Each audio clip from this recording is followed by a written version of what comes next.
لیلۃ القدر رمضان کے آخری عشرے کی طاق راتوں میں تلاش کرنی چاہیے۔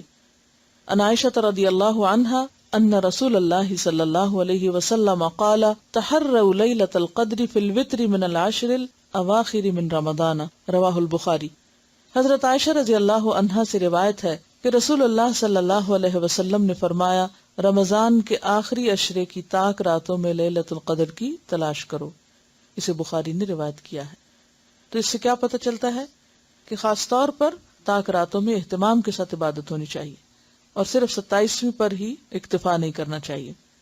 رمضان کے آخری عشرے میں بہت زیادہ عبادت کرنی چاہیے۔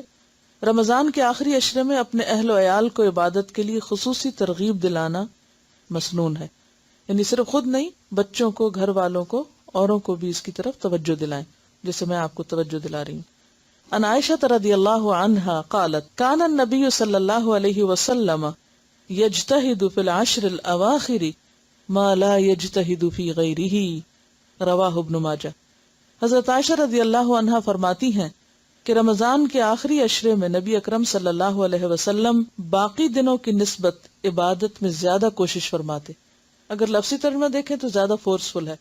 یجتہد، آپ کوشش کرتے، محنت کرتے، فی العشر الاواخر، آخری عشرے میں، ما لا، جو نہیں، یجتہد، وہ کوشش کرتے تھے، فی غیرہ، اس کے سوا کسی اور میں، یعنی پورے سال کی عبادت ایک طرف اور اس آخری عشرے کی عبادت ایک طرف، یعنی اتنی زیادہ آپ کی توجہ اس عشرے میں عبادت کی طرف ہوتی تھی۔ عن عائشہ رضی اللہ عنہا قالت کان رسول اللہ صلی اللہ علیہ وسلم اذا دخل العشر شد مئزرہ واحیا لیلہ وایقظ اہلہ، متفق علیہ۔ حضرت عائشہ رضی اللہ عنہا فرماتی ہیں جب رمضان کے آخری 10 دن شروع ہوتے تو رسول اللہ صلی اللہ علیہ وسلم عبادت کے لیے کمر بستہ ہو جاتے، کمر باندھ لیتے، جیسے ہم کہتے ہیں نا کمر کس لو، راتوں کو جاگتے اور اپنے اہل و عیال کو بھی جگاتے، یعنی گھر والوں کو بھی ساتھ شریک کرتے۔ اسے بخاری اور مسلم نے روایت کیا ہے۔ آخری عشرے کی تمام راتوں میں جاگنے کی فرصت نہ پانے والوں کے لیے لیلۃ القدر کا بھرپور ثواب حاصل کرنے کے لیے 2 اہم احادیث، یعنی اگر کسی میں اتنی ہمت نہ ہو یا ایسی مصروفیت اور مجبوری ہو کہ پورا آخری عشرہ اعتکاف نہیں کر سکتے یا خاص عبادت نہیں کر سکتے، تو پھر وہ کیا کریں۔ عن ابی ذر رضی اللہ عنہ قال قال رسول اللہ صلی اللہ علیہ وسلم انہ من قام مع الامام حتی ینصرف کتب له قیام لیلۃ، رواہ الترمذی۔ حضرت ابو ذر رضی اللہ عنہ کہتے ہیں رسول اللہ صلی اللہ علیہ وسلم نے فرمایا جس نے رمضان میں امام کے واپس ہونے تک امام کے ساتھ قیام کیا، یعنی با جماعت تراویح ادا کی، اس کے لیے ساری رات قیام کا ثواب لکھا جائے گا۔ اسے ترمذی نے روایت کیا ہے۔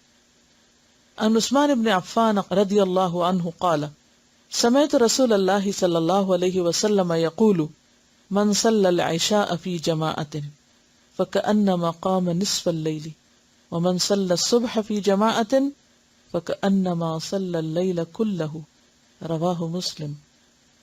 حضرت عثمان بن عفان رضی اللہ عنہ کہتے ہیں میں نے رسول اللہ صلی اللہ علیہ وسلم کو فرماتے ہوئے سنا جس نے عشاء کی نماز با جماعت ادا کی اس نے گویا نصف رات قیام کیا، اور جس نے نماز عشاء با جماعت ادا کرنے کے بعد صبح کی نماز با جماعت ادا کی اس نے گویا ساری رات قیام کیا۔ اسے مسلم نے روایت کیا ہے۔